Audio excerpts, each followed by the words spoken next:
बच्चों, कल हमने द्रव्य क्या है और पदार्थ की भौतिक प्रक्रिया और पदार्थ कणों के बने होते हैं, इन सब के बारे में हम लोगों ने पढ़ा। क्रियाकलाप भी किए, पदार्थ के कण बने हैं इनके क्रियाकलाप भी किए।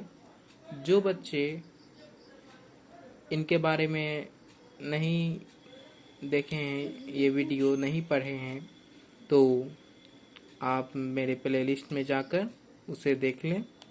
उसके बाद आज हम पदार्थ के कण अत्यंत सूक्ष्म होते हैं, इनके बारे में हम पढ़ेंगे। उसके बाद आप पदार्थ के कण अत्यंत सूक्ष्म होते हैं, इनके बारे में आप वीडियो देखेंगे, ठीक है? तब आपको समझ में आएगी। चलें, चलते हैं, पढ़ते हैं। इसमें कहा गया है कि पदार्थ के कण इतने सूक्ष्म होते हैं कि इसकी कल्पना भी नहीं की जा सकती है। बहुत सूक्ष्म होते हैं पदार्थ के कण।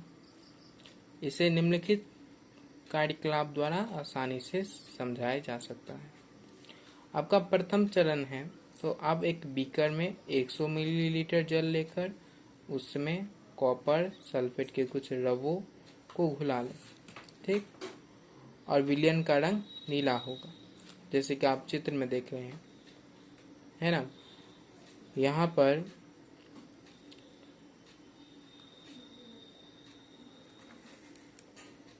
दर्शाया गया है। उसका द्वितीय चरण है।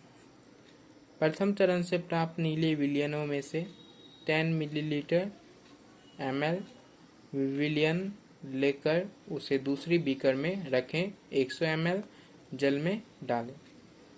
ml का मतलब होता है मिलीलीटर, ठीक है? उसका तृतीय चरण है। उसमें कहा गया है कि द्वितीय चरण से प्राप्त विलयनों में से 10 ml विलयन लेकर उसे तीसरी बीकर में रखें और 100 मिलीलीटर जल में डालें। तो जब आप इन तीनों प्रक्रिया को 5 से 8 बीकर वाले जल के साथ करेंगे, तो आप प्रयोग करने पर पता चलेगा कि अंतिम विलयन का रंग भी नीला ही रहता है। यद्यपि विलयन के रंग का गाढ़ापन क्रमशः घटता है, समझे?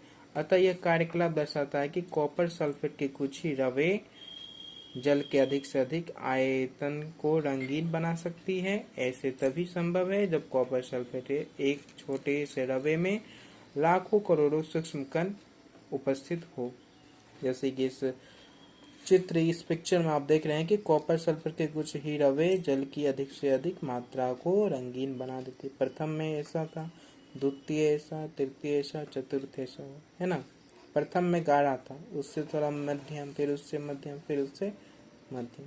इसमें तो साफ ही नहीं।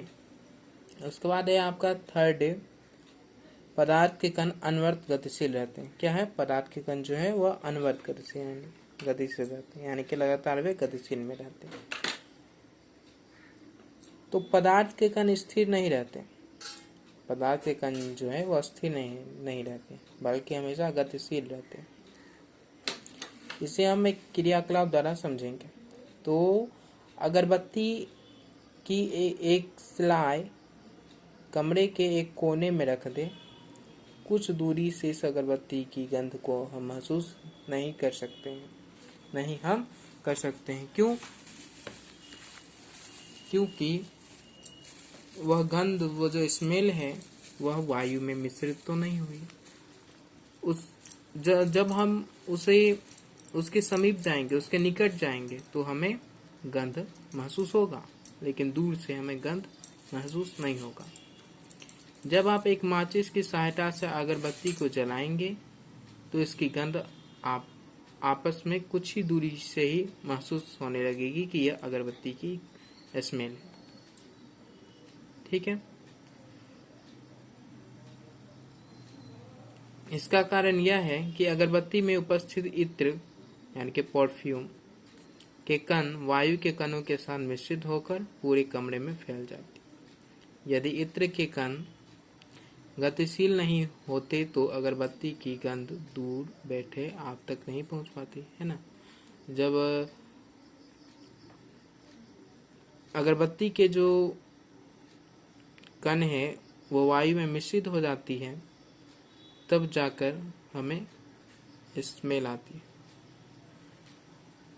मिश्रित होकर कमरे में फैल जाती है और इत्र कण गति से नहीं होगी तो अगरबत्ती के गंध दूसरे गंध दूर बैठे आप तक नहीं पहुंच पाएंगे। यानी कि जब कण गतिशील है तभी हमारे पास गंध आती है। तो इससे निष्कर्ष निकलता है कि पदार्थ को गर्म करने पर उसके कणों की गतिज ऊर्जा क्या होती है, बढ़ जाती है, जिससे कणों के वेग भी बढ़ जाते हैं। अतः ताप बढ़ने पर कणों के वेग में वृद्धि होती है। जब कण में ताप बढ़ने पर जब कणों में के वेगों में जब वृद्धि होगी तब अत्यधिक मात्रा में हमें स्मेलिंग जल्द से जल्द हमें पहुंचेगी हमारे पास। पदार्थ के कण एक दूसरे को आकर्षित करती है नहीं, तो पदार्थ के कणों के बीच एक प्रकार का आकर्षण बल कार्य करता है, जिसे अंतरानुक आकर्षण बल कहते हैं। ये जो आपका रेड लाइन से किया गया ये तो इम्पोर्टेंट है, महत्वपूर्ण बातें हैं, इसे आप लोग याद कर लीजिएगा। ये सभी एग्जाम में आते हैं। आपसे पूछा जाएगा कि अंतरानुक आकर्षण बल किसे कहते हैं, तो आप कहेंगे कि पदार्थ के कणों के बीच एक प्रकार का आकर्षण बल कार्य रहता है, जिसे हम अंतरानुक आकर्षण बल कहते हैं। इसे इंग्लिश में इंटरमॉलिक्यूलर फोर्स ऑफ अट्रैक्शन कहते हैं। तो इसी बल के कारण पदार्थ के कण एक साथ बंधे रहते हैं। इस बल की सामर्थ्य विभिन्न पदार्थ में भिन्न भिन्न होती है।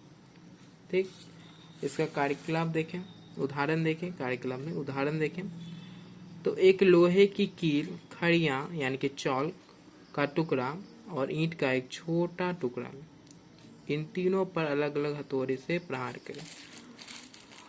आप पाएंगे कि खड़िया का टुकड़ा आसानी से चूर चूर हो जाता है, ईंट का टुकड़ा थोड़ी कठिनाई से टूटता है, जबकि लोहे की कील को तोड़ना अत्यंत कठिन होता है।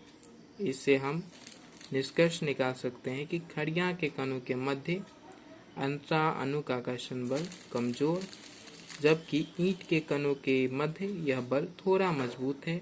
लोहे की कील में यह बल सबसे अधिक मजबूत है। उसके बाद आपका आता है 5वां है पदार्थ के कणों के बीच रिक्त स्थान होते हैं। यानी कि पदार्थ के कणों के बीच रिक्त स्थान होते हैं, जिससे अंतरानुक स्थान कहते हैं, इंटरमॉलिक्यूलर स्पेस कहते हैं। ठीक, इसको भी आप लोग याद कर लीजिएगा। अब है कि हम देख चुके हैं कि चीनी को जल में मिलाने पर चीनी के कण लुप्त हो जाते हैं, यानी कि गायब हो जाते हैं। वस्तुतः चीनी के कण जल के कणों के मध्य रिक्त स्थानों में समावेशित हो जाती है। समावेशित यानी कि घुल जाती है, मिल जाती है। अब जाओ आपका है यहाँ पदार्थ का वर्गीकरण, इसे हम कल देखेंगे। ठीक है, आज के लिए इतना ही। आप लोग लाइक शेयर कीजिएगा और कोई डाउट हो तो कमेंट्स कीजिएगा। आज के लिए इतना ही, धन्यवाद।